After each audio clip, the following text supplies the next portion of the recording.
So here we have part B. We've got another pattern. 1 cubed equals 1. 1 cubed plus 2 cubed equals 9. 1 cubed plus 2 cubed plus 3 cubed equals 36, and so on. Okay.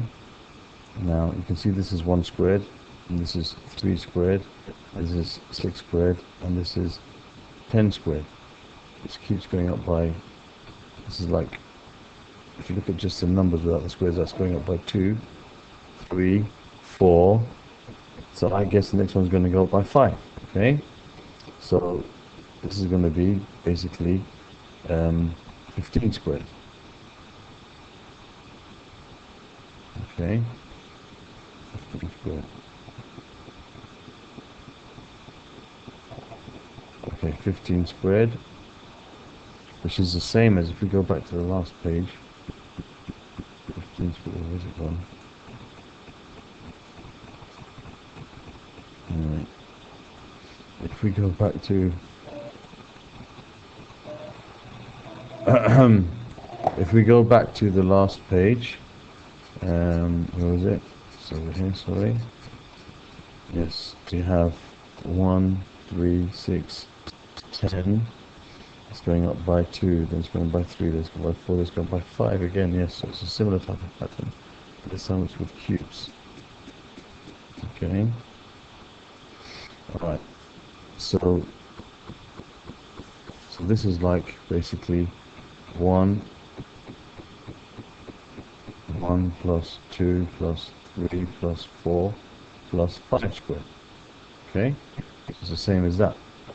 Alright, now the sum of the first n integers is n over 2 n plus 1, as we learnt in the last thing. Find an expression for the sum of the first n cubes. Okay, so what we can see is it's basically the square of, like, the sum of the first 5 integers. Okay, is like the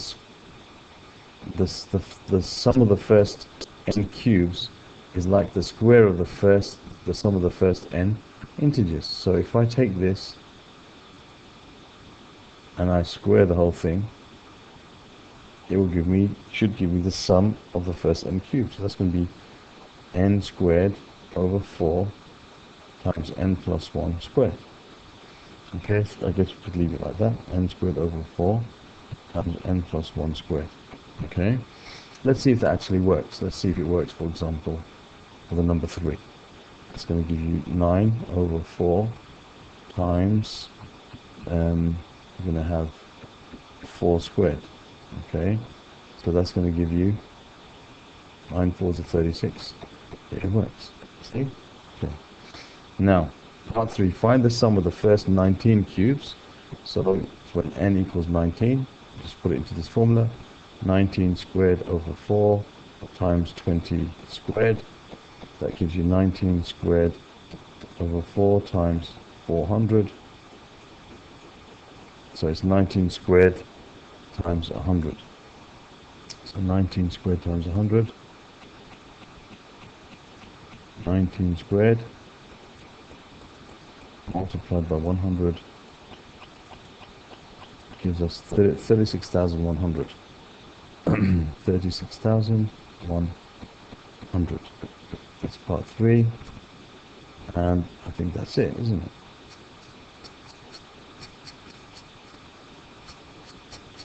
That's it. Okay, that's pretty simple. Wasn't really much to that question. Okay, alright, so that's fine. So just to recap, for the first part, if we looked at the first page, we had the pattern 1.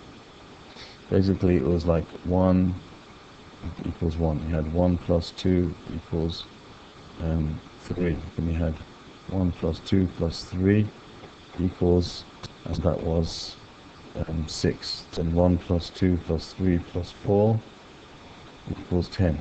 And then so on equals 15. So we saw that basically, these numbers were going up in this particular pattern, increasing by 2, then 3, then 4.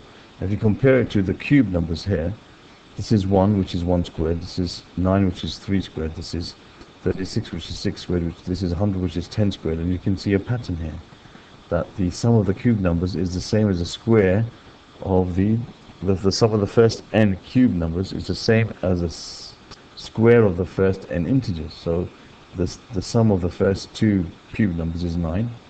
The sum of the first two integers is 3. 9 is the square of 3. The sum of the first three cube numbers is 36, okay, which is 6 squared, and the sum of the first three integers is 6. So this is the square of that, and so on. So we could work out from this that the sum of the first 5 cube numbers is going to be, okay, 15 squared. Why? Because that fifth row was 15 in our sequence for the sum of the first 5 integers. The sum of the first 5 integers is 15, and so that we can imagine that this is going to be 15 squared. We can try out and see, which is the same as 1 plus 2 plus 3 plus 4 plus 5 squared. Okay. All right. So now the sum of the first n integers. So that's basically how we got there. Okay. That was the main key for it, and the rest is just using the formula. Okay, that's the part where somebody might get confused maybe, but hopefully that made it clear.